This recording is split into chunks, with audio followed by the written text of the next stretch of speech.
Muito bem, gente, nós estamos começando neste momento o seu podcast de todos os sábados, o Pode Perguntar.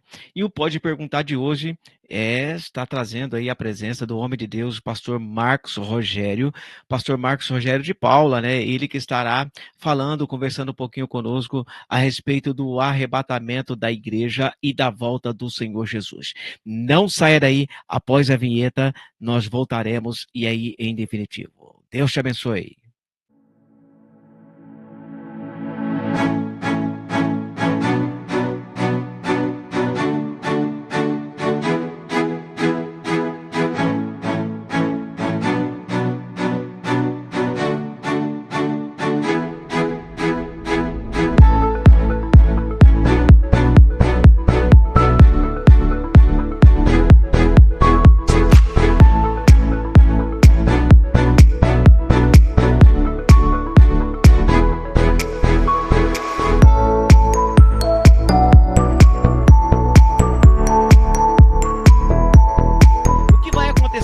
Vai acontecer o arrebatamento da igreja ou a volta de Jesus? O pastor consegue explicar isso para a gente aí, para que as pessoas que estão nos assistindo possam entender melhor esse tema, pastor?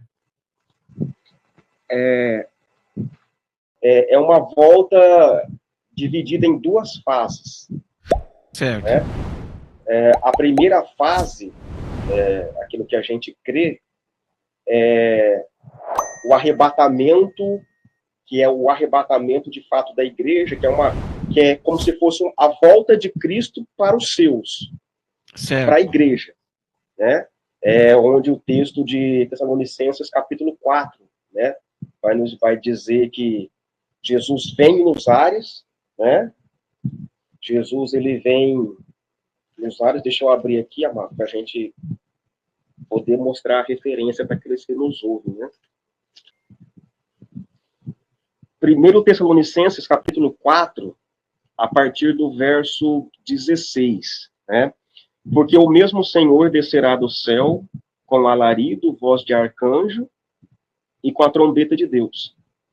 E os mortos em Cristo ressuscitarão primeiro. Então, esse texto aqui é um texto que fala do arrebatamento da igreja, a primeira fase da vinda de Cristo, né?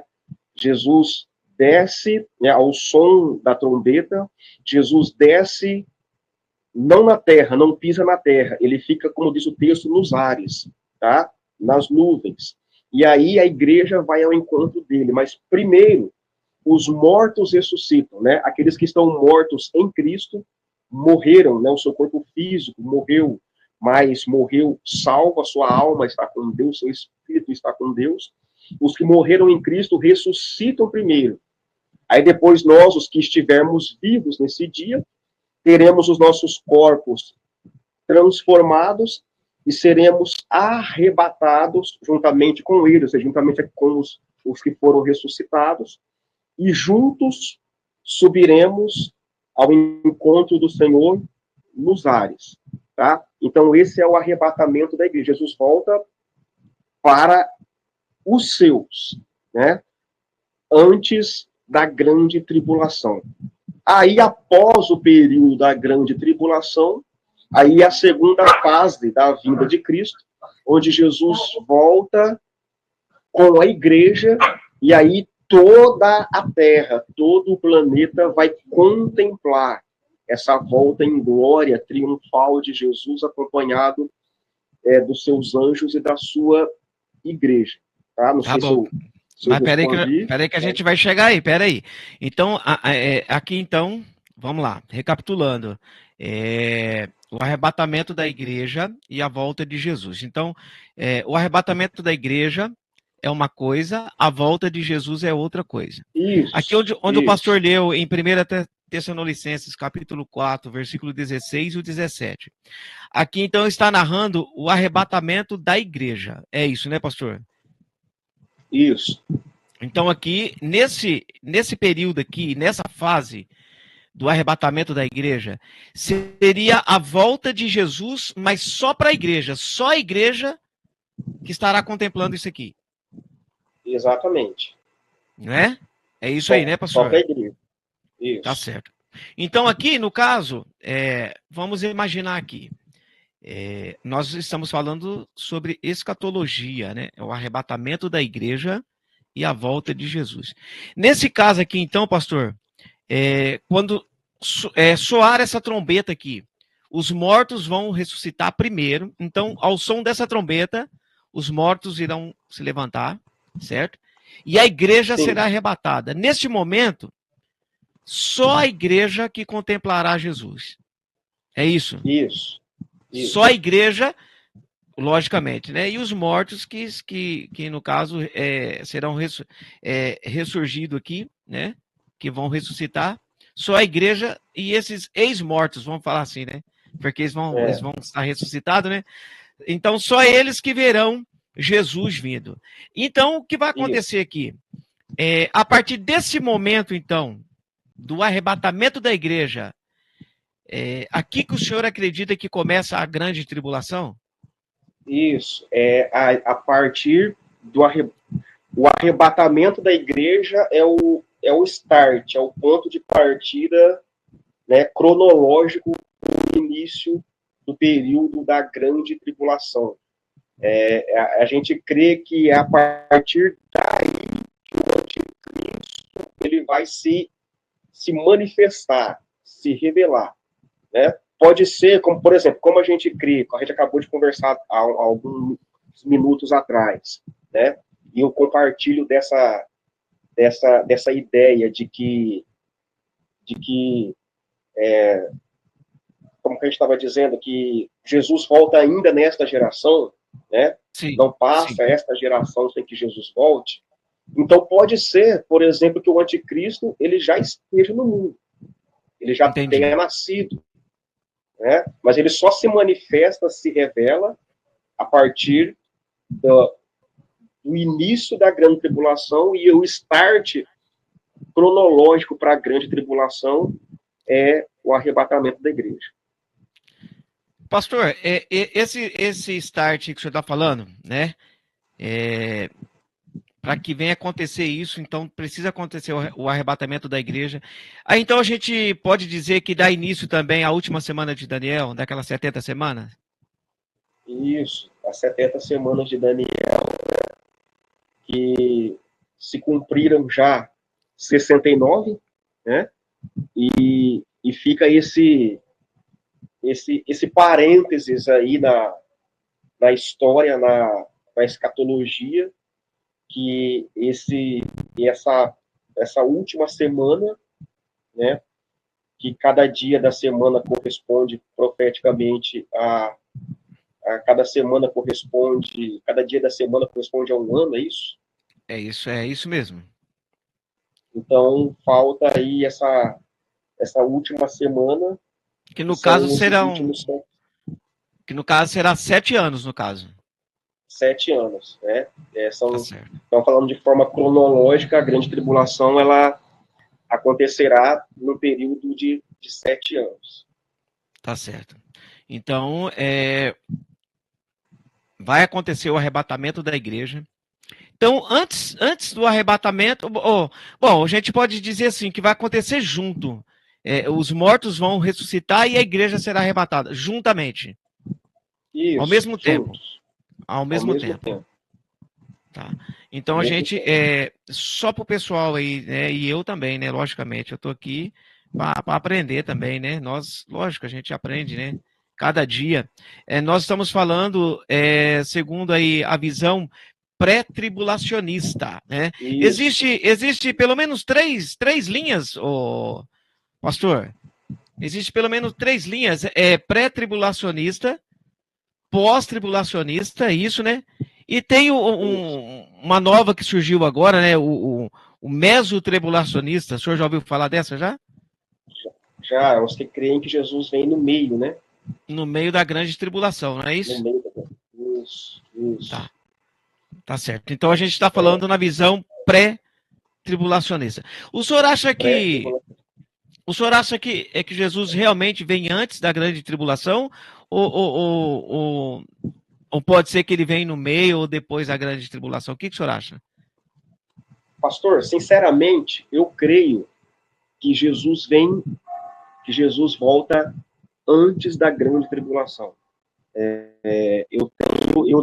Para mim, tá, eu tenho uma convicção assim muito clara disso. E principalmente o que me faz crer nisso é a gente, primeiro, ter uma ideia, né, do que é esse período da grande tribulação e daquilo que a Bíblia, através de tipologias, principalmente as tipologias da Bíblia no Antigo Testamento, me faz crer muito nisso. Só para o pastor, para as pessoas que nos ouvem, né, ser bem didático, assim, para não restar dúvida, tipologia são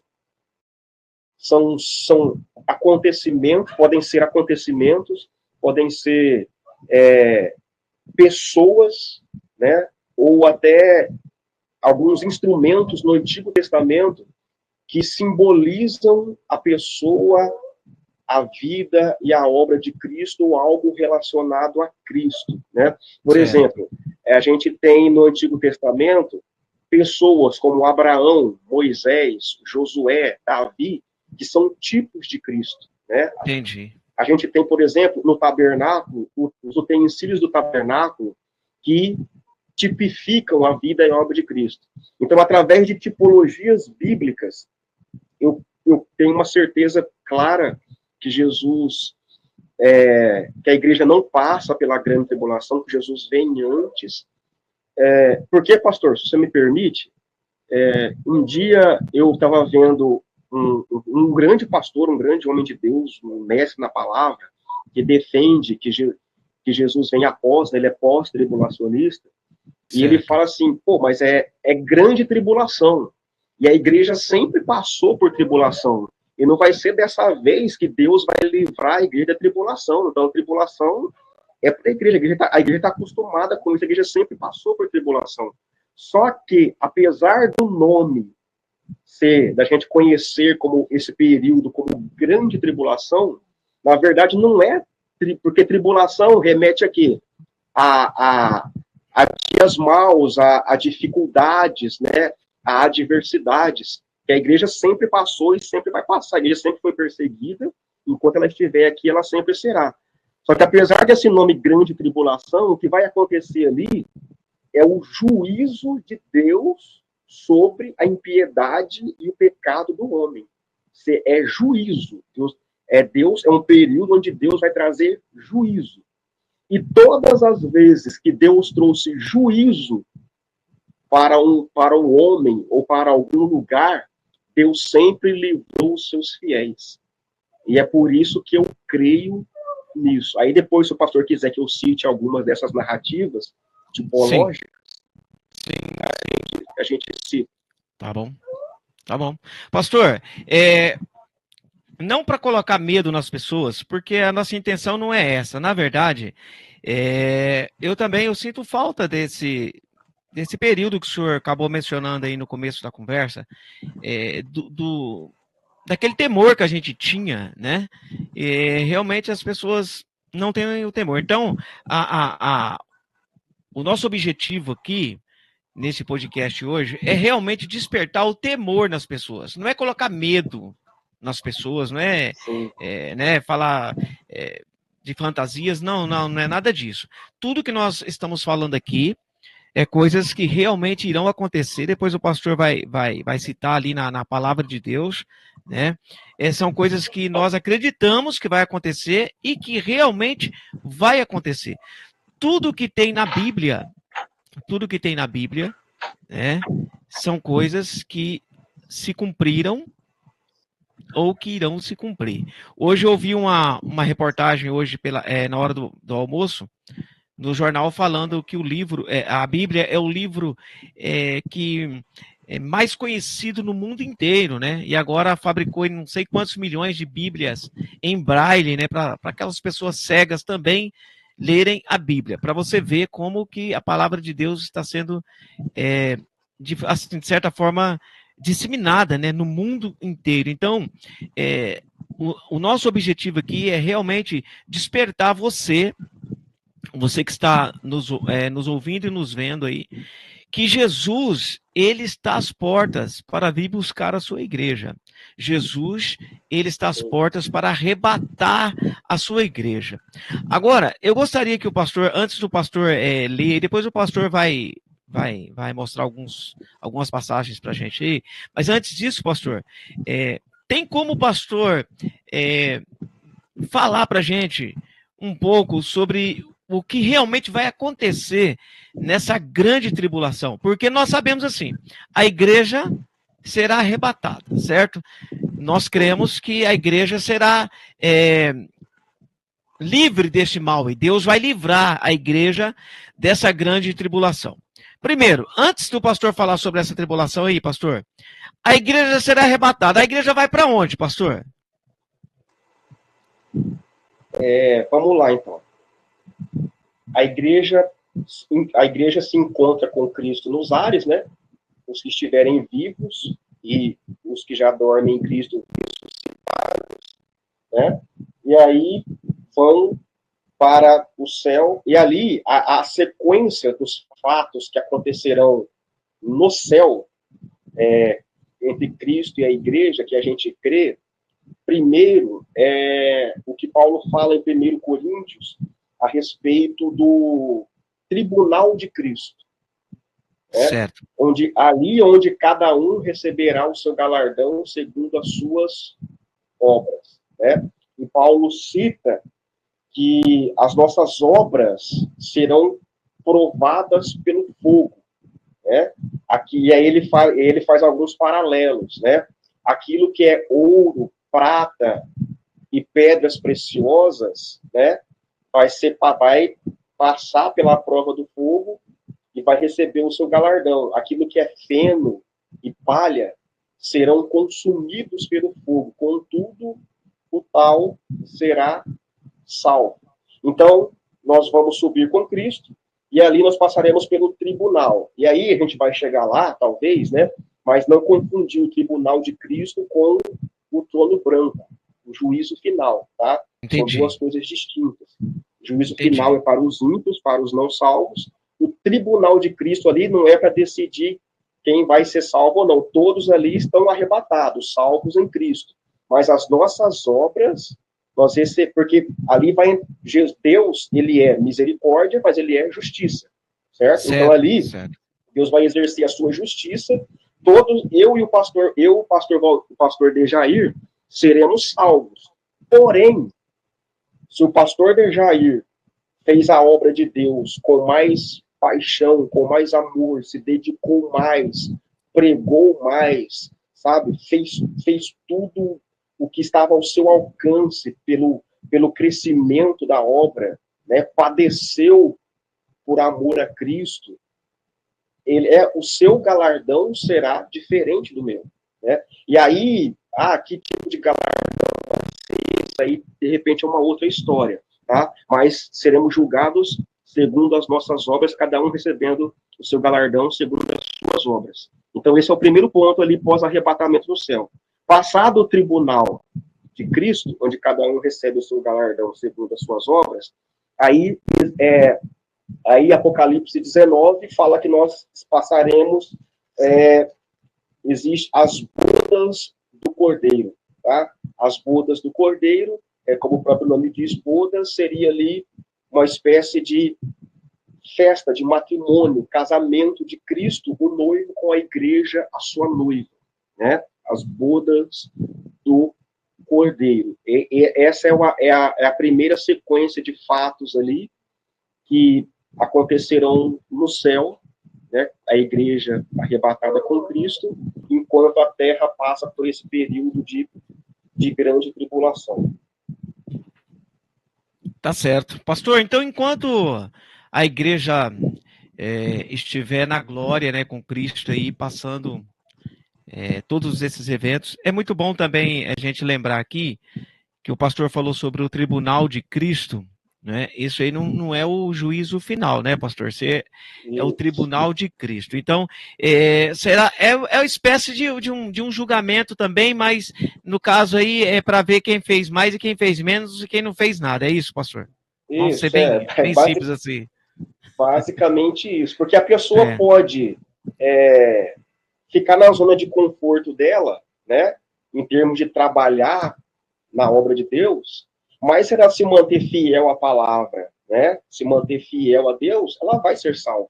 Né? Entendi. Creu que Cristo encarnou, que Cristo morreu na cruz, o seu sangue nos purifica de todo pecado, aceitou a Cristo como Senhor e Salvador, é fiel à palavra de Deus, mesmo eu não querendo trabalhar com afinco na obra, eu serei salvo. Só que tem aquele que também aceitou a Cristo como eu, que é fiel à palavra de Deus como eu, só que além disso ele trabalha, ele luta, ele batalha pelo crescimento da obra.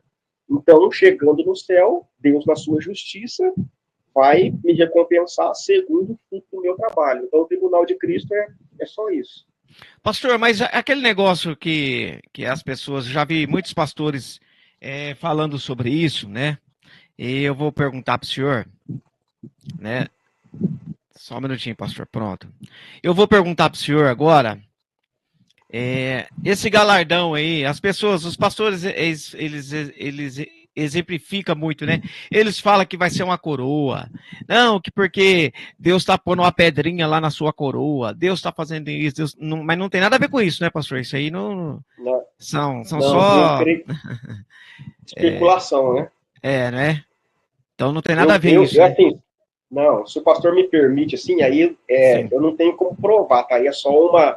Tudo que a gente afirmar o que vai ser de fato é mera especulação.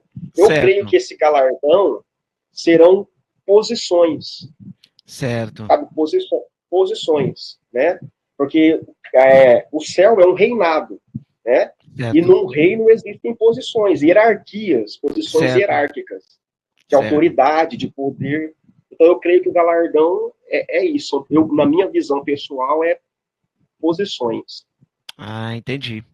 Então, gente, eu também imagino dessa forma também. Inclusive, até esses dias, a gente teve essa conversa aqui em casa, né? Alguém falou aqui sobre essa pedrinha na coroa aí. Eu falei, gente, eu acho que isso aí não existe, não. Eu vou perguntar para o pastor Marcos Rogério, mas tem esse negócio de pedrinha na coroa, não, né? Porque a gente sempre aprendeu isso, né, pastor?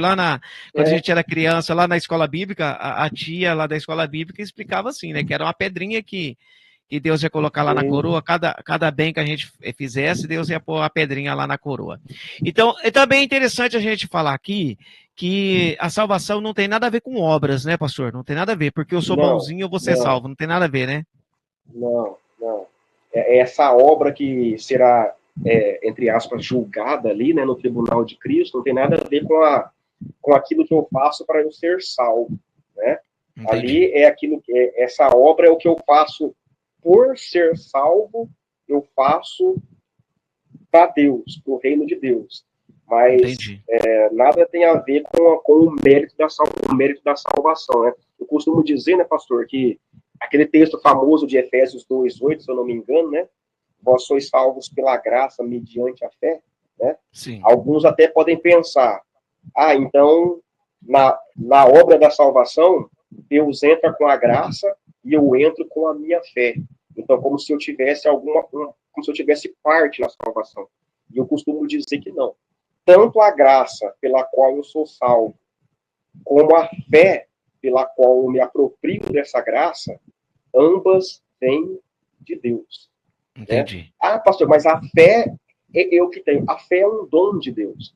Efésios 2 diz que nós estávamos mortos em nossos delitos e pecados. Então, morto crê em alguma coisa? Morto tem fé em alguma coisa? Deus nos vivificou. E por causa disso, nós acreditamos. Né? Então, tanto a fé, tanto a graça, como a fé, tudo vem dele. Então, a gente não tem nada. A obra da salvação é 100% uma obra de Deus. Tá certo. Pastor, essa visão, ela é calvinista ou é arminiana? Que o senhor acabou de falar agora.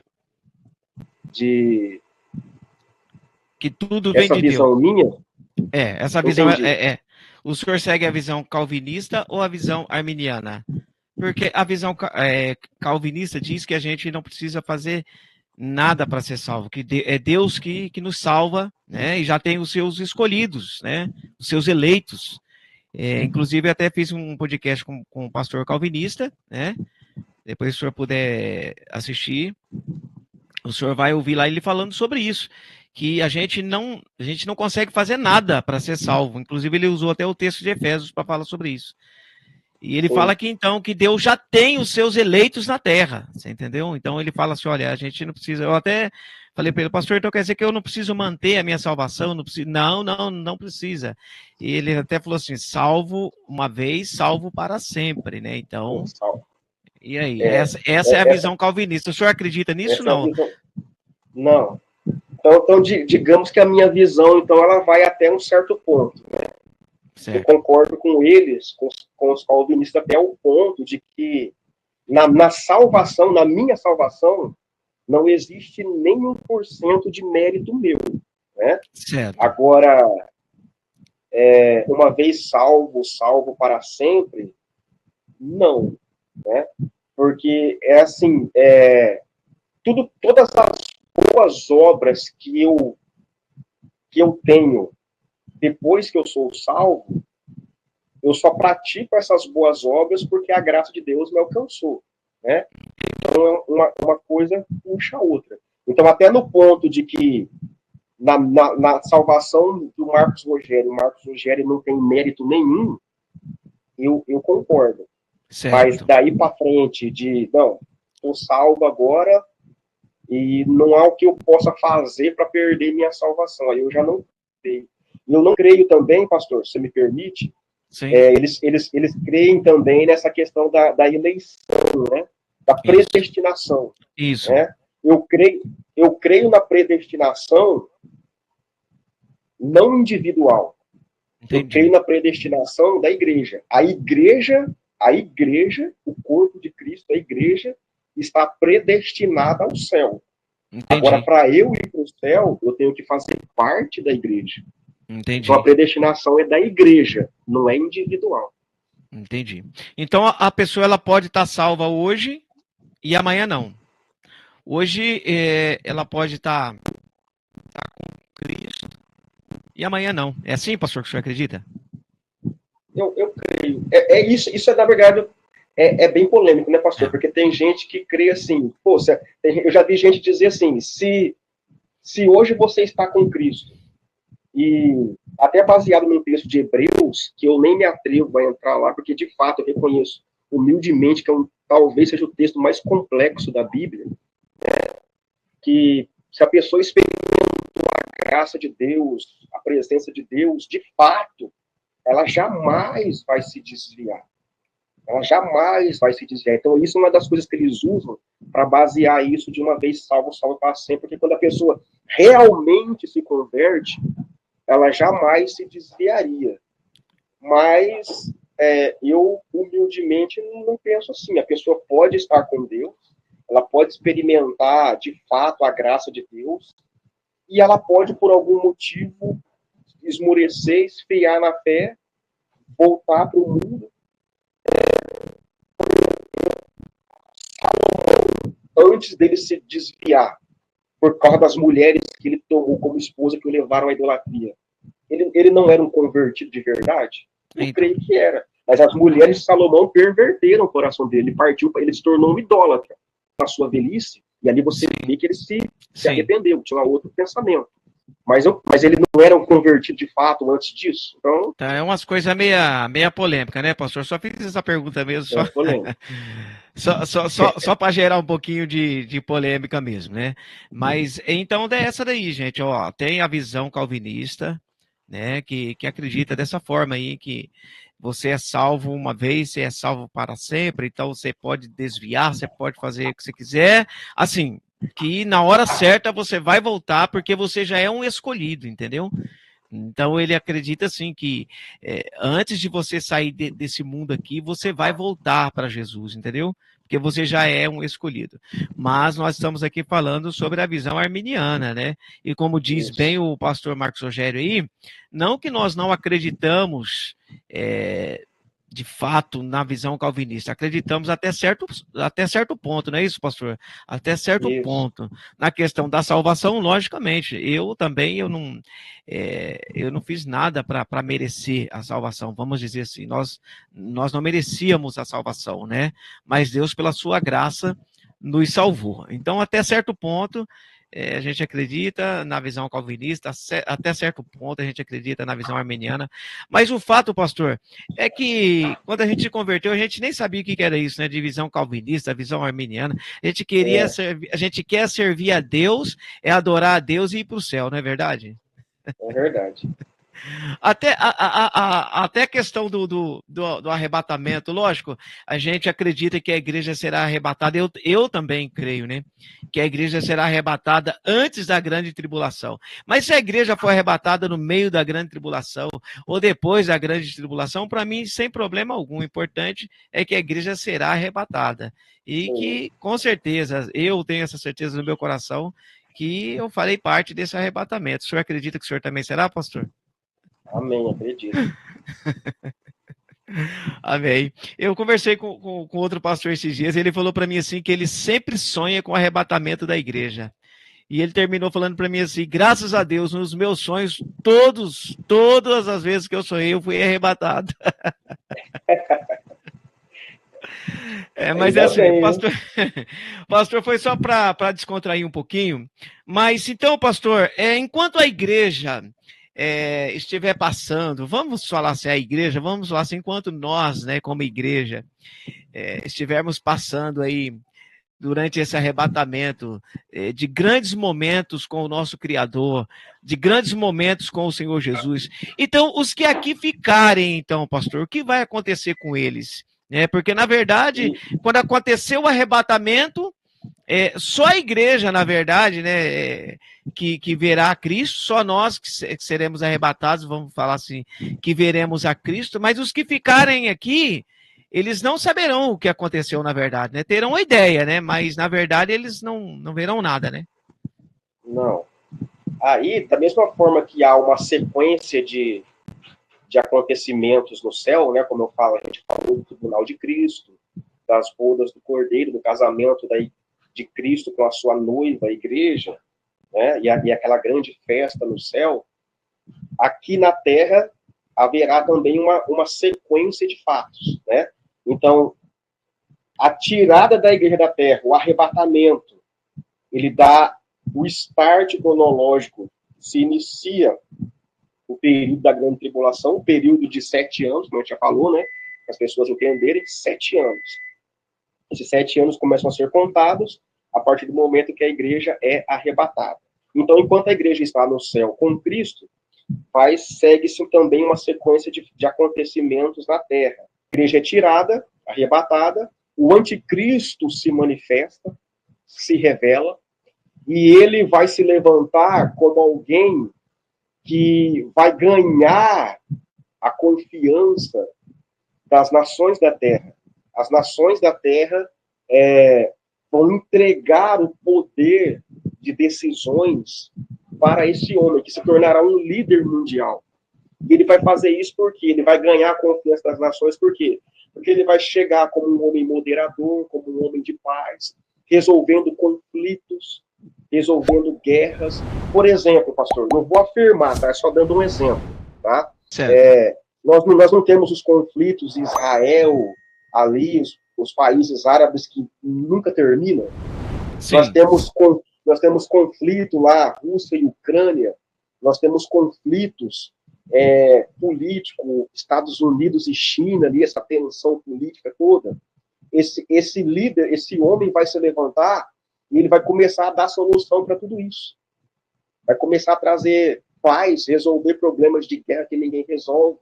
Então, isso vai atrair a atenção do mundo para ele e, nossa, esse cara, ele é diferente, esse cara está promovendo paz onde nunca ninguém conseguiu promover, né? Então, ele vai ser aclamado, né? O anticristo não vai tomar o poder, a força, ele será aclamado, o poder será dado a ele. Ele se tornará, então, um líder mundial. E durante 3 anos e meio, haverá o que nós chamamos na teologia pentecostal de período de falsa paz. Ele vai ser um anjinho, né?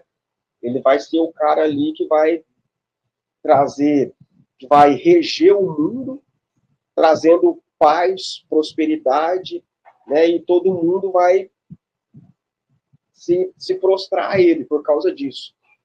Chegou nos 3 anos e meio, aí ele se revela de fato como o anticristo. Aí, tipo, a máscara cai, né? Aí ele revela de fato quem ele é mesmo, né? Toda a sua malignidade, né? E aí começa, de fato, a partir daí, dos 3 últimos anos e meio, de fato, o período tribulacional mesmo, de juízo de Deus sobre a terra. Pastor, mas tudo isso que o senhor está falando aí, tem base bíblica para tudo isso, pastor? Ou isso é só coisa que o senhor acha que vai ser assim? Ou tudo isso tem uma base bíblica? O período de falsa paz? Esse período da falsa paz. E seria aquele cavaleiro do Apocalipse lá, o primeiro cavalo branco do Apocalipse? Vamos lá. Seria esse período? Apocalipse capítulo 6. Isso.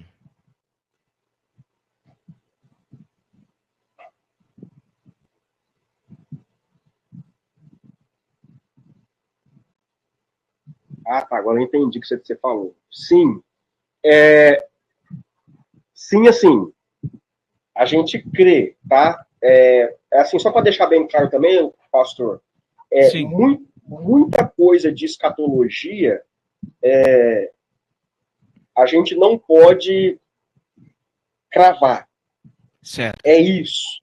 Né? A gente se baseia em alguns relatos bíblicos e onde cada um tem uma interpretação diferente, por isso existem várias correntes teológicas, né, diferentes. A gente se baseia, mas esse período de falsa paz é baseado nisso mesmo que o pastor falou. Tá? É onde a gente se baseia para colocar as coisas nesse parâmetro aí, nessa divisão de 3 anos e meio e 3 anos e meio. Porque se a gente ler aqui o Apocalipse no capítulo 6, versículo 1, vai começar falando sobre realmente a grande tribulação. Então aqui a gente imagina que é após o arrebatamento da igreja. E lá no versículo 2, ó, diz assim, ó, e olhei e eis um cavalo branco, e o que estava sentado sobre ele tinha um arco, e foi-lhe dado uma coroa, e saiu vitorioso e para vencer. Aqui seria esse cavalo branco aqui, esse cavaleiro, seria esse período aí de 3 anos e meio de falsa paz? Isso. É o que eu acredito que sim. Né? Isso. Tá certo, pastor. Então, iniciando aqui essa grande tribulação, na verdade, ela não vai iniciar, então, no arrebatamento da igreja. No arrebatamento da igreja, começa a última semana de Daniel, não a grande tribulação. Isso. A grande tribulação acontecerá, segundo aqui o que nós estamos comentando, após 3 anos e meio, depois do arrebatamento da igreja. Isso, pastor? Isso, a grande tribulação propriamente dita, que é o período ali de sofrimento, de juízo de Deus, né? De fato a partir da segunda metade desses 7 anos, né? No final. Pastor, nesse arrebatamento da igreja, o Espírito Santo será tirado da terra também? Porque a igreja não vai estar na terra, né? A igreja não vai estar na terra, né? Isso, porque aí eu creio por uma questão assim de contexto, né? Entendi. Eu não conheço, se tem eu não conheço, que afirma isso categoricamente. O Espírito Santo é tirado, mas num contexto, né, uma questão até de lógica, assim, né? O Espírito Santo hoje, Jesus foi e enviou o Consolador para ele atuar na igreja. Na igreja, né? Exatamente. Para convencer o homem do pecado, da justiça e do juízo, e ensinar o caminho levar o homem ao caminho da salvação. Uma vez que a igreja é tirada da terra, né, o Espírito Santo, na minha visão, no meu conhecimento, na minha interpretação, ele também é tirado. Ele é tirado junto com a igreja. Isso. É porque eu já ouvi muitas pessoas, pastor, falando assim, não, eu tô aqui e tal, mas se Jesus arrebatar a igreja e se eu não for, depois no final eu irei, né? No final de tudo, no final de tudo eu irei, né? Pastor, depois que, bom, nessa grande tribulação, peraí, depois nós vamos chegar aí, mas nessa grande tribulação aí, pastor, é aí que vai então surgir o número da besta, é aí que vai acontecer aquele negócio, se você não tiver o número da besta, você não vai comprar, você não vai vender, e coisa e tal. Vai acontecer tudo na grande tribulação? Isso, tudo na grande tribulação. E isso também é uma coisa bem, bem polêmica, né, pastor? Porque aí eu vou te dar uma visão minha pessoal, tá? Certo. Uma interpretação minha disso. Porque as pessoas hoje, com o avanço da tecnologia, então a gente vê muito burburinho sobre isso. Qualquer coisinha, ó, o cara lá, o Elon Musk, vai com um chip lá e tal. O pastor vê que as coisas estão tudo caminhando para ser tudo unificado, né? Sim, sim. Países se juntando em bloco, né? Daqui a pouco não vai existir mais dinheiro de cédula, né? Que esse negócio de Pix, até cartão já está ficando meio para trás, se você for parar para ver. Né? É verdade. Cheque já é uma coisa assim, já pode se dizer que já é antigo. Quem tem cheque hoje já pode ser chamado meio que de dinossauro. É verdade. Então, assim, as coisas estão. A modernidade, o avanço da tecnologia, para as pessoas imaginarem que qualquer coisa que vai surgindo, isso pode ser sinal da besta. Se você aceitar isso, aí você está aceitando o sinal da besta, você é salvo. Se você vai perder sua salvação. Primeiro, isso vai ser no período tribulacional, na minha visão. A igreja não estará mais aqui. E outra, que o sinal da besta é você entregando, como se você estivesse entregando a sua vida ao anticristo, certo? Entendi.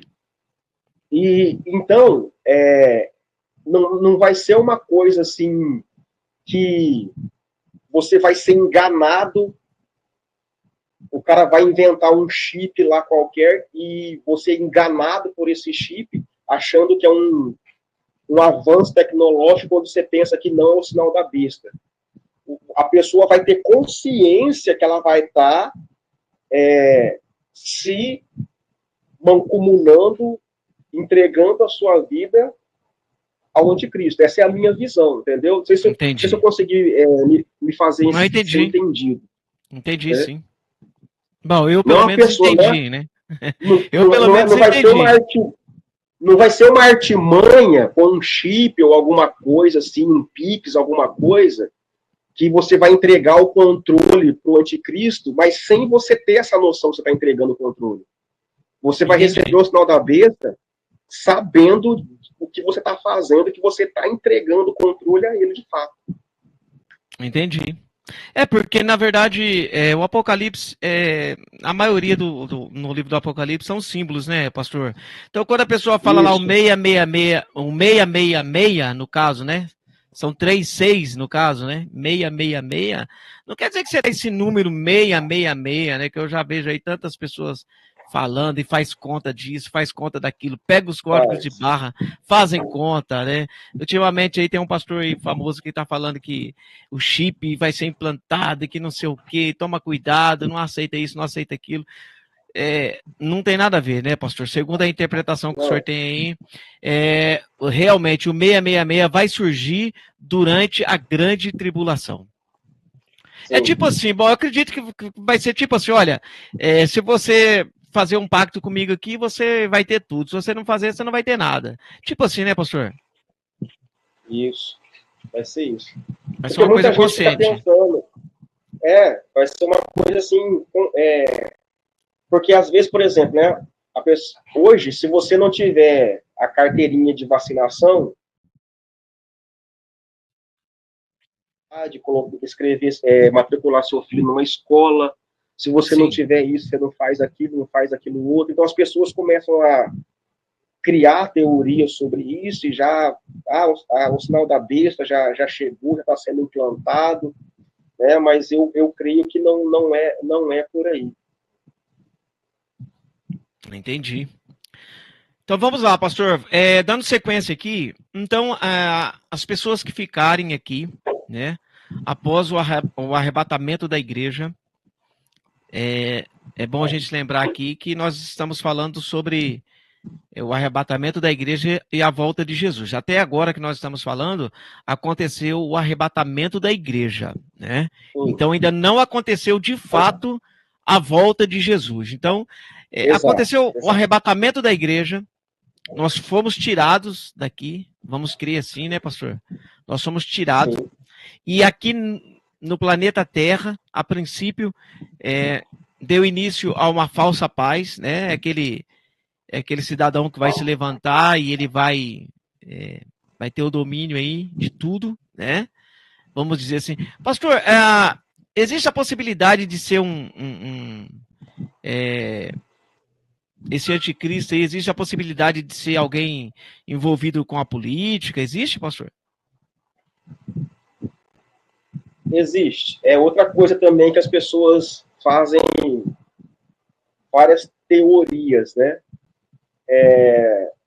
O anticristo, alguns já deve ter ouvido falar, alguns eu cresci ouvindo mais falado seria o Papa, né? O Papa, o anticristo, ou quando surge um líder mundial assim emergente assim, as pessoas já apontam também, aquele ali, já ouvi falar do presidente da França, que aquele lá pode ser o anticristo, porque o Macron, né? Macron, porque a França é um país muito poderoso, muito influente no mundo, ele chegou lá muito novo, um cara muito inteligente e tal, mas, como eu disse, pastor, aí, de novo, aqui vai uma interpretação minha, sim, sem afirmar nada, porque, repito, afirmar seria mera especulação, né? Certo. Mas, assim, o anticristo, uma coisa eu creio, né? Ele será um líder mundial, aclamado, ele não vai ser um ditador que vai impor o seu domínio, ele vai ser aclamado, as pessoas vão escolhê-lo como líder, vão colocá-lo nessa posição por causa daquilo que ele vai promover durante os três anos e meio, primeiro período da grande tribulação. Então, se você olhar o cenário político, o Papa sendo esse anticristo, o que acontece? Hoje nós temos uma religião que ela já, em pouquíssimos anos, vai ultrapassar o cristianismo e se tornar a maior religião do mundo, que é o Islã, os muçulmanos. E os muçulmanos, eles odeiam cristãos, eles querem matar os cristãos. Né? Não tem diálogo com eles, eles são radicais. Eles estão no projeto eles estão dominando, já dominaram a França, eles estão dominando a Europa, né? Porque cada casal de muçulmano tem 10 filhos, 15 filhos. Entendi. Né? Enquanto na Europa, hoje, os casais estão tendo no máximo, em países como o Brasil, nossa, aqui, infelizmente, né, as pessoas divulgando essa cultura infernal aí das pessoas não terem mais filhos, a mulher querer cuidar da fama e do sucesso, enfim, essas coisas todas. Então, o Islã vai dominar o mundo em muito pouco tempo em número de adeptos, né? Vai ultrapassar o cristianismo. E eles odeiam cristãos, com eles não tem diálogo, não tem conversa, eles odeiam cristãos, eles odeiam Israel. É só ver essa guerra que não tem fim lá em Israel contra os terroristas, né? Então, eu não me imagino o Papa sendo esse líder, porque são 2 bilhões de cristãos no mundo contra mais de 2 bilhões de muçulmanos. Entendi. Eu não vejo os muçulmanos entregando o poder ao Papa. Então eu creio que será um líder, né? um mais voltado para a política. Apesar ou uma mistura, né, de um cara forte politicamente e também na questão religiosa, porque o que move as pessoas, o que move a paixão das pessoas, de fato, é a religião, né? E é verdade, né, pastor? É verdade. Bom, pastor, então vamos lá, né? Vamos aqui falando ainda sobre a grande tribulação. Aconteceu o arrebatamento da igreja, deu-se início à última semana de Daniel, deu-se início a essa falsa paz. Após esses 3 anos e meio, então, aí como diz aí o bicho vai pegar, pastor. Isso. Aí o anticristo se revela, como se diz, cai a máscara, né? Ele mostra quem ele é de fato, aí ele vai começar a se opor a Deus, né? Aí ele vai se tornar de fato o anticristo, né? O oposto de Cristo, se opor a Cristo, se opor a Deus. E aí É interessante falar isso, é que anticristo não quer dizer que vem antes de Cristo, quer dizer que é alguém que se opõe a Cristo, né? Isso, que se opõe a Cristo.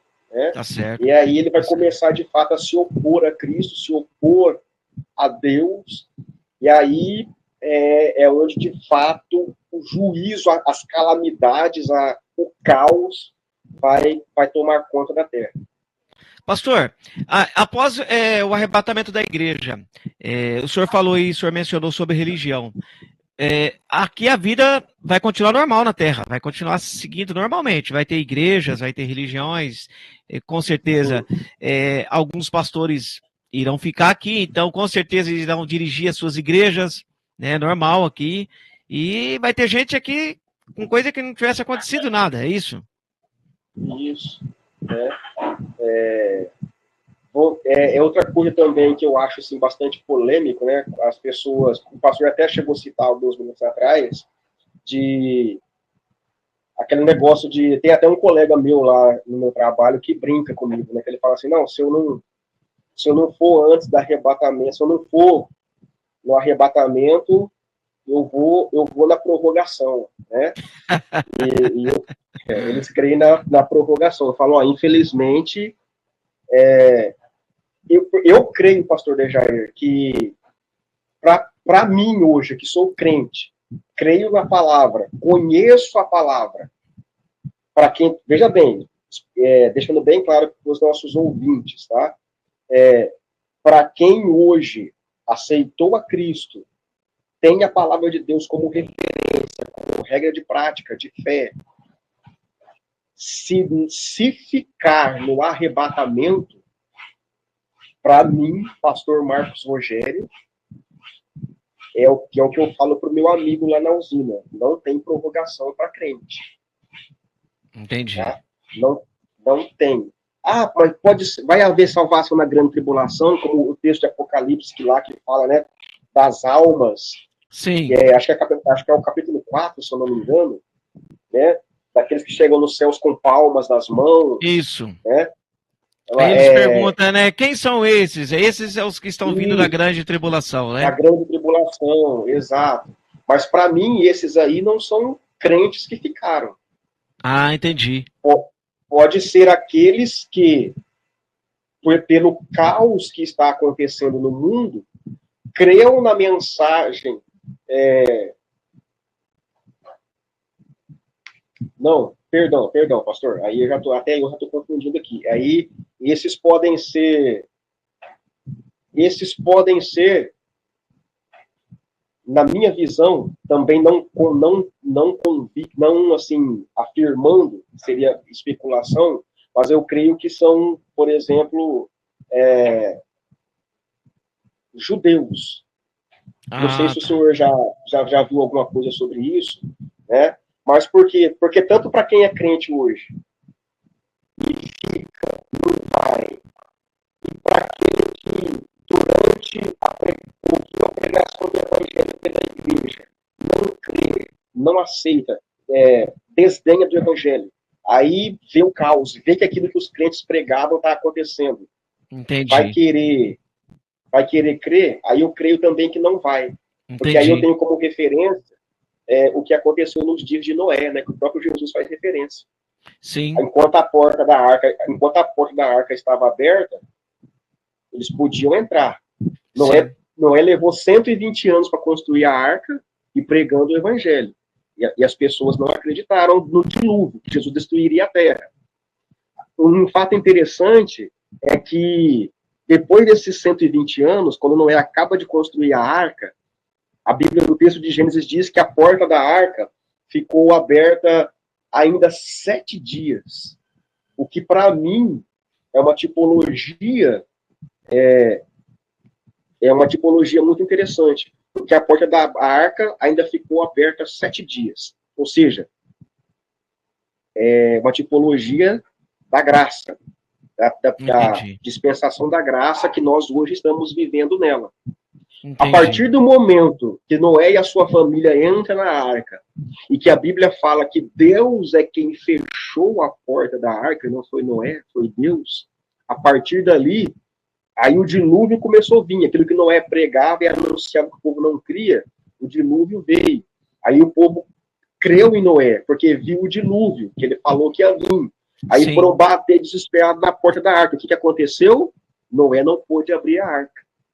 Não houve misericórdia mais ali. Então, aqueles que hoje desdenham do evangelho, né? O pastor Dejair está pregando, aceita Jesus, Jesus está voltando, entrega a tua vida a Cristo. Ah, isso aí tá louco, é doido, vou curtir a vida. Aí vê que o pastor Dejair, de repente, sumiu. E que tudo aquilo que o pastor Dejair pregava e falava está acontecendo. Aí ele vai, poxa, o pastor Dejair estava certo. Aí ele, Deus, me perdoa, eu deveria ter ouvido o pastor Dejair e não ouvi. Para mim, é a mesma coisa da arca. Vai bater Entendi. Na porta e a porta não vai abrir. Entendi. Pastor, voltando aqui falando sobre o arrebatamento, essas pessoas que hoje estão na igreja, porque assim, eu não sei se o senhor acredita dessa forma, não basta eu só estar na igreja, né, pastor? Não basta só eu ser crente, vamos falar assim, né? Não basta só eu ir lá, descer as águas do batismo, ou eu ser o pastor, eu ser o obreiro, eu sou... salvação é muito mais do que isso, não é, pastor? Não é que as pessoas elas confundem muito. Eu vejo muitas pessoas falando isso. Não, eu vou ser arrebatado porque eu sou crente. Não, eu vou ser arrebatado porque eu estou na igreja. E hoje a gente vê, pastor, falando um pouquinho só um pouquinho mais sobre o arrebatamento, que me veio aqui na lembrança. Esses dias eu estava fazendo um podcast com o pastor Medeiros, ele estava falando sobre isso, ele fez uma comparação sobre a volta de Cristo com as 10 virgens, ele falou assim, olha, se a gente comparar, então 50% da igreja subirá, 50% ficará. E depois ele levou também lá para a parábola do semeador, né? E ele fala, olha, 25% da semente caiu na terra boa. Então, se a gente for comparar isso com a volta de Cristo, 25% da igreja apenas subirá. Se a gente for analisar sobre isso, então, quer dizer, uma igreja com 100 membros, por exemplo, 25 pessoas só subirão, né? 75 pessoas ficarão. Você vê que é um número bem grande, né? Se estivermos certos, né? Um número bem grande ficará. Então, a gente começa a observar essas coisas e começa realmente a nascer um temor no nosso coração. Porque a gente vê que muitas pessoas estão dentro das igrejas e não estão levando a sério, né? Elas estão dentro das igrejas e elas estão brincando, na verdade. Elas estão ali, muitos pregam, muitos têm cargos, estão tocando, estão cantando, estão fazendo, vamos dizer, entre aspas, né, a obra de Deus, mas na verdade elas não estão servindo a Deus. Talvez estão ali por status, né, estão ali por cargos, muitas vezes, e na verdade elas não estão servindo a Deus. Então, essas pessoas, elas precisam se despertarem, e elas precisam acordar e saber que o arrebatamento da igreja é uma coisa real, é algo que vai acontecer, né?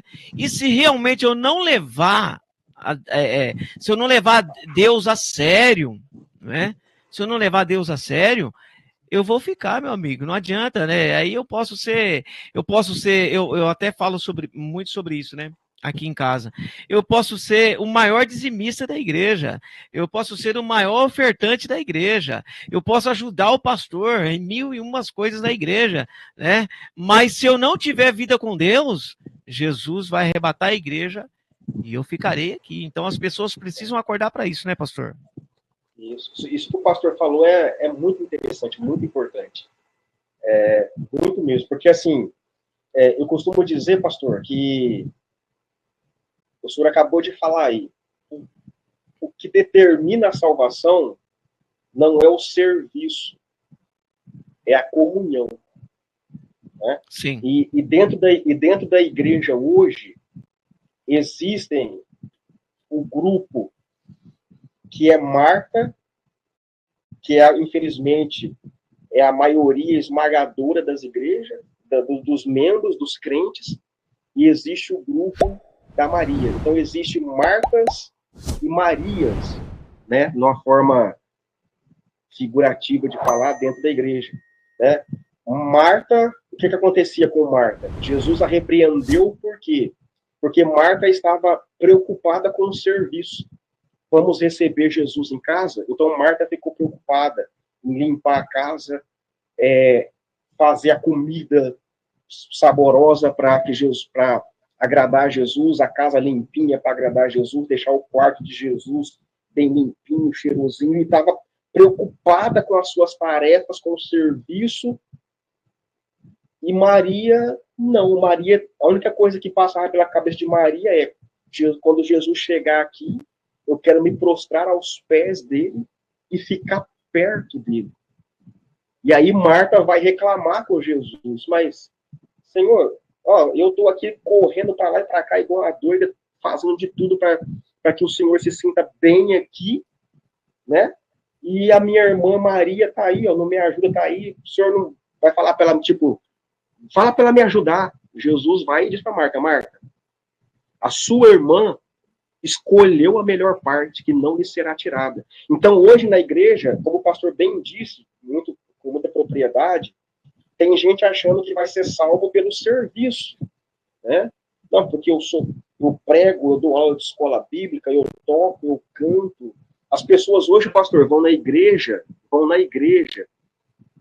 isso é muito interessante. As pessoas vão na igreja e o que impulsiona as pessoas a irem na igreja é as suas funções na igreja. Eu vou para tocar a guitarra, porque eu sou guitarrista, eu sou baterista, eu sou o tecladista, eu sou o vocalista. Eu vou porque eu sou o pastor, eu sou o dirigente, eu sou o diácono, eu vou porque eu vou pregar, né? E eu costumo dizer, a igreja tem só rapidinho aqui, a gente tem uma cultura que ela precisa ser desfeita. E, lógico, para você desfazer uma cultura demora. Mas os crentes têm uma ideia assim, e eu cresci assim, né, ouvindo isso, aprendendo isso. Hoje eu vou tipo assim, só para ilustrar o que eu estou dizendo. Hoje eu vou na igreja para receber a minha bênção. Hoje eu vou na igreja para receber o meu milagre.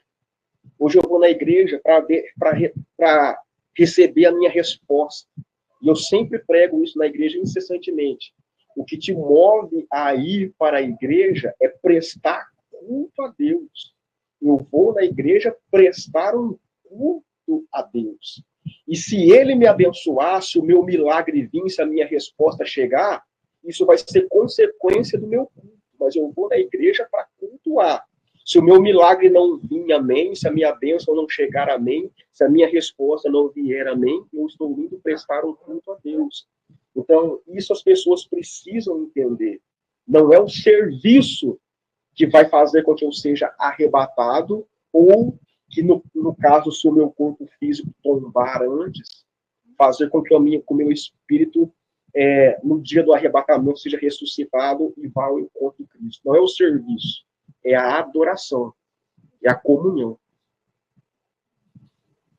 É isso daí, pastor. É isso daí. Então, por isso que nós estamos fazendo esse podcast hoje, realmente para despertar você que está me ouvindo aí, você que está nos ouvindo, você que está nos assistindo, para despertar você mesmo, mas não é para colocar medo em você. Não é isso. A gente não está fazendo aqui o sensacionalismo, não é isso. É que Jesus realmente, ele vem buscar a igreja. Porque senão, não há sentido a gente servir a Deus, não é, pastor? Não há sentido a gente ir para a igreja. Por que a gente está lá na igreja? Por que a gente está servindo a Deus? Eu estou lá na igreja porque eu acho legal ir na igreja, eu acho legal o pastor, eu gosto de tocar, né? É bom estar lá na igreja. Não é para isso. A gente está servindo a Deus porque a gente acredita que nós seremos tirados dessa terra. Seremos arrebatados. Se o senhor quiser atender alguém, pode atender, pastor, fica à vontade. Não. Depois a gente faz o corte. Tô dando um sinal para a esposa pegar uma água. Então, pastor, é isso que eu acho que o que mais está faltando no povo hoje é realmente esse temor, né? Esse temor. Para falar a verdade para o senhor, até hoje, eu temo realmente, pastor. Eu tenho isso no coração. Eu acredito que Jesus vai arrebatar a sua igreja. Eu acredito plenamente que o arrebatamento da igreja vai acontecer. Né? Eu creio que muitos pastores já não acreditam mais no arrebatamento da igreja. Quer ver, pastor? Eu tenho uma tese para falar sobre isso. Eu acredito que muitos pastores não estão acreditando mais no arrebatamento da igreja. Por quê? Porque, pastor, olha só. Se eu acredito no arrebatamento da igreja, se eu creio que Jesus vai me tirar daqui dessa terra, certo? Se eu creio que ele vai me levar para o céu, se eu creio que a igreja será tirada aqui dessa terra. Não, escute bem, eu quero deixar bem claro aqui. Não que eu não deva procurar viver bem nessa terra. Logicamente, eu tenho que procurar viver bem nessa terra. Mas eu não posso colocar isso como prioridade na minha vida. É o que muitas pessoas estão fazendo. Né? Elas colocam o viver nessa terra como prioridade. Eu tenho que ter o melhor carro, eu tenho que ter a melhor casa, né? Eu tenho que ser o melhor da minha cidade, né? Eu já ouvi muitos pastores pregando e falando sobre isso, falando, olha, se você, um exemplo, tá? Ele fala assim, se você não estiver bem financeiramente, é sinal que você não é de Deus, é sinal que Deus não está na sua vida, né? Se você, por exemplo, se você está quebrado aí, vamos dizer, financeiramente, é porque Deus não está na sua vida. Isso quer dizer o quê? Que o pastor está levando isso como prioridade, né? Sim. E se aqui, fugindo um pouquinho só do assunto aqui, se a gente for pegar a vida de Cristo como exemplo, a vida dos apóstolos como exemplo, como viviam esses homens, pastor? Como Jesus viveu, né? Houve até uma polêmica aí de um certo pastor falando que Jesus tinha mansão na praia, que Jesus tinha isso na praia, né? Eu não acredito nisso, né? Logicamente. Não acredito nisso, né? Acredito que Jesus era um homem simples, né? Acredito que Jesus era um homem simples aí. E os discípulos mesmo, a Bíblia fala, né, que os discípulos eles não tinham nada, eles não tinham riqueza, não tinha nada disso, né? Então, hoje se tornou símbolos, né? Aquele que tem riqueza tem Deus, aquele que não tem riqueza Deus não está na vida dele, então não tem nada a ver. Então, esses tipos de pastores, eu acredito que eles nem acreditam mais na volta de Jesus. Né? Constrói aquelas igrejas bombas mesmo, sabe? Eu não falo que a igreja ela não pode ser bonita, não pode ser bem uma igreja de presença, vamos dizer assim, né? Não é que eu estou falando isso. Lógico, né? Se a igreja tem condições de ser uma igreja bela, uma igreja bonita, sim, por que não, né? Hoje está um calor aí insuportável, né? A igreja hoje tem ar-condicionado, que legal, é bom, se a igreja pode ter isso, bom instalar, sim, um ar-condicionado, né? Trazer um conforto maior para os seus membros, mas que isso não seja uma prioridade. O senhor concorda comigo, pastor? Que isso não seja uma prioridade, né? As pessoas estão levando isso como prioridade. Jesus mesmo já fala sobre isso, né? Buscar em primeiro lugar o reino de Deus, não é isso, pastor? Eu concordo, pastor. Hoje, né, eu costumo dizer assim, muitos pastores, né, graças a Deus tem as suas exceções, mas muitos pastores se preocupam mais com o templo do que com a igreja. Né? Exatamente. Porque a igreja, de fato, é o corpo de Cristo, são as pessoas congregadas ali. Né? E hoje, muitos pastores, infelizmente, se preocupam mais com o templo do que com a igreja. E essa questão que o pastor fala também, Paulo diz, né, que se nós esperarmos de Cristo apenas nessa vida, ou seja, coisas materiais, nós somos os mais miseráveis dos homens. Sim. E aí, pastor, alguns, para basear essa questão de, igual o pastor falou, das pessoas focam, priorizam a, a materialidade, citam aquele versículo do Antigo Testamento, não sei se não me engano se é Deuteronômio, né, que vocês comerão o melhor dessa terra. Então a gente tem que, aí baseado nesse texto, nesse versículo, né, a pessoa, não, tem que ter dinheiro, tem que ter do bom e do melhor, isso e aquilo. Só que as pessoas se esquecem que o que está no Antigo Testamento não é que não vale para nós. Vale para nós desde que tenha base no Novo Testamento. Porque Sim. existe, o Antigo Testamento é uma aliança de Deus com Israel, com o povo de Israel. O Novo Testamento é a aliança de Cristo com a igreja, que é qualquer povo de qualquer nação que aceita o evangelho de Cristo. Então, as bênçãos para Israel eram bênçãos materiais. Você pode ler lá em Deuteronômio 28, né, que Moisés sobe no alto do Monte Gerizim e começa a dizer: bendito será no campo, bendito será o fruto do teu ventre, bendito será o fruto da tua amassadeira, né? Você, tudo eram bênçãos materiais. Na nova aliança, para a igreja, as bênçãos, elas são bênçãos espirituais. Paulo começa o livro de Efésios dizendo que Deus nos abençoou com toda a sorte de bênçãos espirituais. Eu não vou negar que Deus não pode me dar, ou me ajudar a ter, ou me dar bênçãos materiais.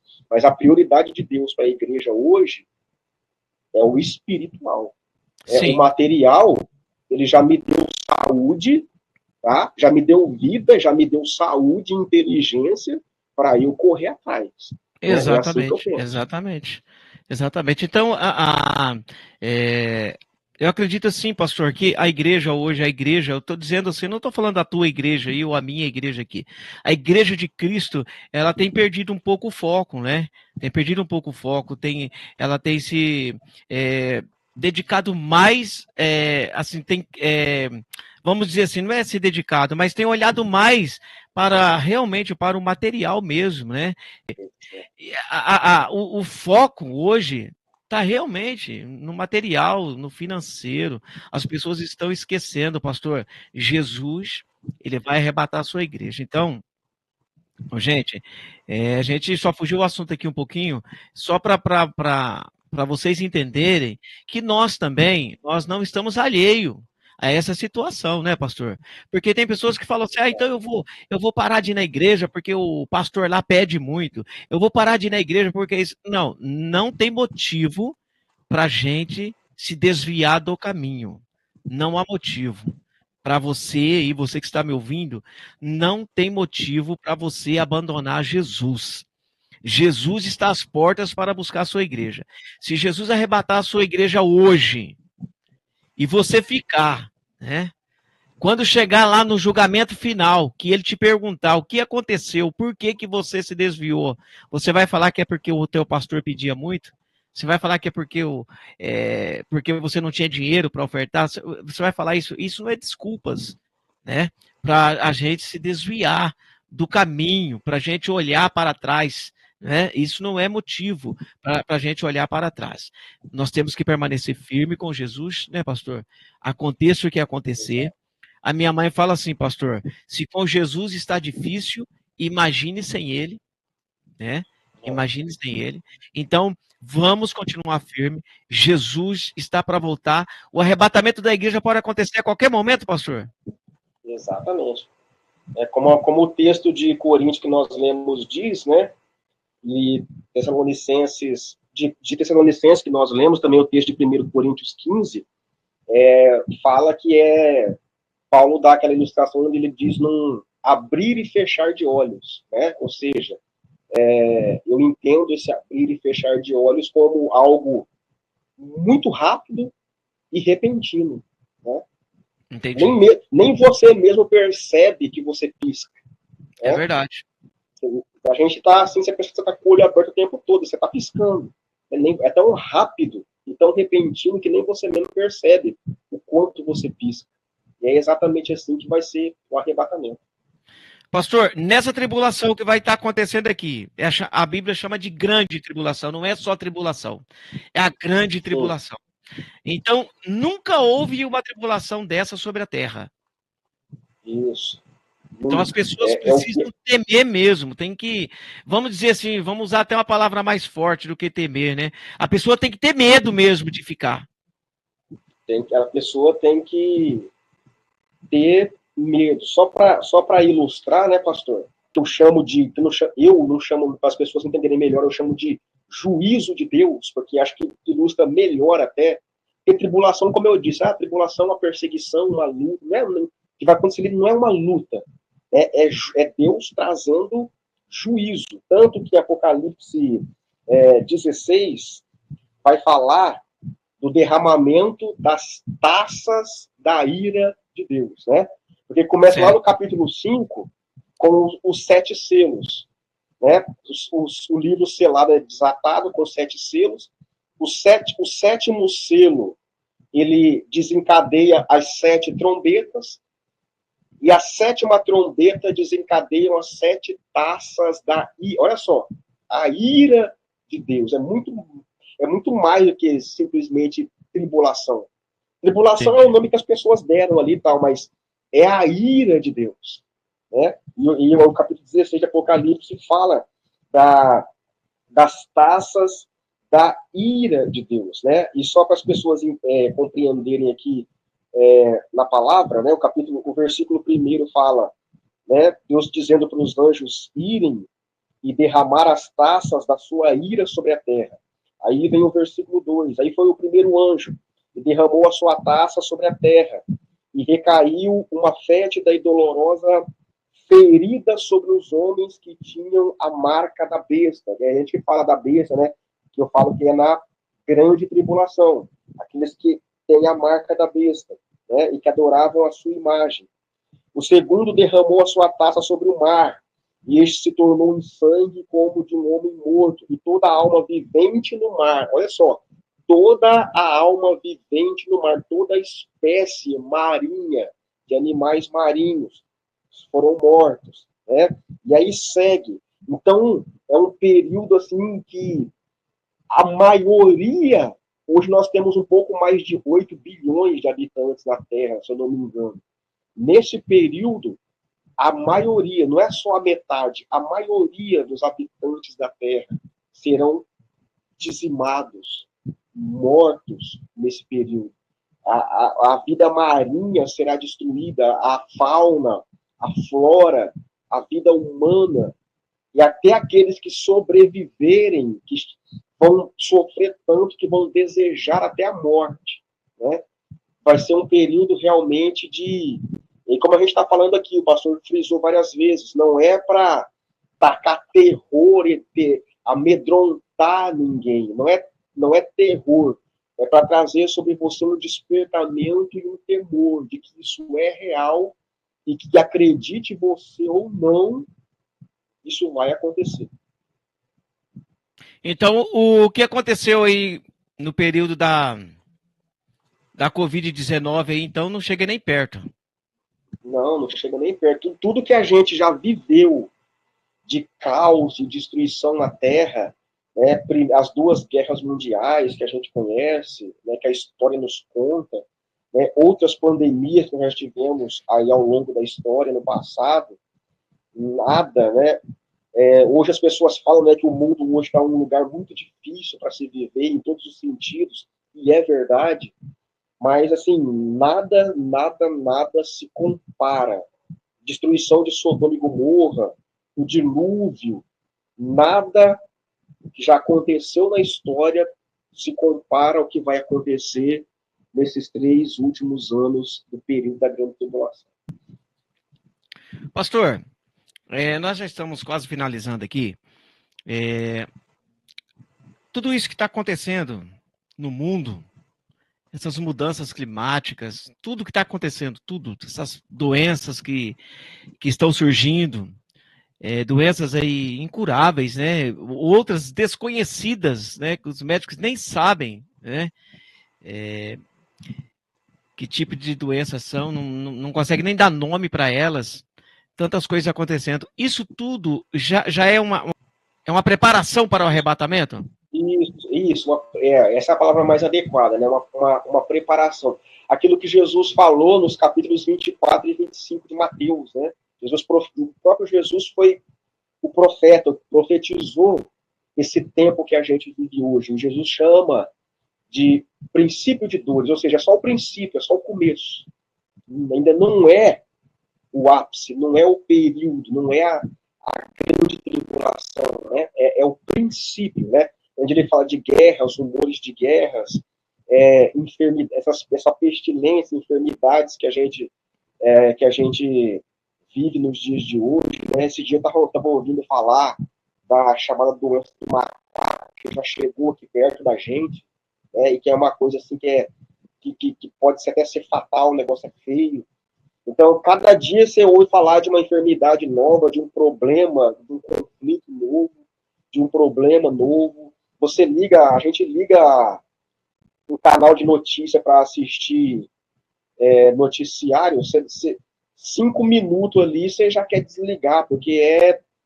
Então, eu tenho certeza que você que está me ouvindo aí, né, despertou em você também o temor. Tudo isso que o pastor Marcos Rogério falou aqui, isso aqui não é fantasia, não é coisa da nossa cabeça, não. Tudo isso aí tem base bíblica, está tudo embasado na palavra de Deus. E como diz a minha esposa esses dias mesmo, né, as igrejas pararam de pregar o arrebatamento da igreja. Os pastores, né, pararam de pregar sobre isso. Por que os pastores pararam de pregar sobre o arrebatamento da igreja? Pastor Marcos Rogério, faça um apelo aí para os pastores, para que eles possam pregar mais sobre o arrebatamento da igreja. Por favor, pastor. Pastor, pastores, pregadores, aqueles que têm a responsabilidade de transmitir a palavra de Deus para a igreja, para as pessoas, a mensagem mais urgente hoje da Bíblia é o arrebatamento da igreja. Né? Porque o pastor falou algo que é muito importante. Né? A maioria das pessoas hoje não creem que serão arrebatadas. E você vê que a pessoa não crê, e eu ouvi um pastor pregar sobre isso, se me permite citar o nome dele, um pastor conhecido, o pastor Silas Malafaia, eu ouvi uma mensagem dele, e ele fala isso, e aquilo me tocou muito, né? Eu aprendi aquilo. As pessoas vivem como se Jesus não fosse voltar. Ele falando para a igreja, ele diz assim, você não crê no arrebatamento. Você estuda sobre o arrebatamento, você pode até ouvir falar, mas você de fato não crê. Porque se você cresce no arrebatamento, você andaria com Deus, porque isso te traria um temor. Né? Você andaria. Quem crê de fato no arrebatamento, ele vive como se Jesus fosse voltar no minuto seguinte. Hoje, no meu relógio aqui agora é 9h22. Se eu creio no arrebatamento, eu vou viver como se Jesus fosse voltar 9h23. Não como se ele fosse voltar daqui a 10, 20, 30 anos. Né? Então, a gente tem que crer no arrebatamento. Só que para crer, a gente precisa ouvir, a gente precisa aprender. E isso cabe a pastores, a pregadores, no qual eu humildemente também me incluo, né? Porque, por bondade de Deus, eu tenho essa responsabilidade também de ensinar e de pregar a palavra de Deus. Né? Nós temos a obrigação e o dever de incluir nas nossas mensagens o arrebatamento da igreja, porque ele está mais próximo do que a gente imagina. Pastor Dejair, praticamente todos os sinais, e aí a gente pode até fazer um podcast também exclusivo sobre os sinais, né? Todos os sinais se cumpriram. Todos os sinais externos e internos estão se cumprindo diante dos nossos olhos. Né? Sinais externos no mundo, como a gente citou, guerras, rumores de guerra, enfermidades, né? A calamidade, a corrupção do ser humano, o ser humano se corrompendo a cada dia, a maldade no coração do homem crescendo a cada dia, e os sinais internos dentro da igreja. E os sinais internos dentro da igreja são os que mais apontam para o arrebatamento. A frieza espiritual, a falta de temor, tudo aquilo que nós já conversamos aqui. Incluirmos nas nossas mensagens o arrebatamento da igreja. E também, né, que tipo de crente vai fazer parte do arrebatamento, né? Como a gente disse aqui, não é o teu serviço, não é o teu cargo, não é a tua função na igreja que vai te salvar, que vai garantir a tua subida. É o temor, a reverência, a obediência à palavra e a sua comunhão com Deus. Mas a mensagem do arrebatamento, ela é urgente. Amém. Pastor, eu quero agradecer ao senhor pela sua presença aqui. Depois nós vamos marcar mais vezes aí. Eu gostaria que o pastor conversasse mais sobre isso. E já que muitos pastores não pregam mais sobre isso, nós vamos fazer aqui vários podcasts falando sobre o arrebatamento da igreja e a volta do Senhor Jesus. Eu acredito e vamos viver como se Cristo voltasse no minuto seguinte. Amém, pastor? Amém, meu filho. Queria dizer que foi uma alegria estar aqui com o pastor Dejair, estar aqui com vocês. Espero que vocês tenham aprendido um pouquinho, né, absorvido um pouquinho de tudo aquilo que foi dito, e que, acima de tudo, tenha se despertado, né, para a volta de Jesus, que é o nosso tema principal aqui da nossa conversa, e dizer que foi uma alegria, uma satisfação. Espero ter contribuído um pouco pro despertar, para o crescimento espiritual de cada um de vocês, tá? E a gente vai se ver mais vezes aqui, se Deus quiser, falando aí com mais propriedade, com mais tempo, especificamente de cada processo, né, da volta de Cristo.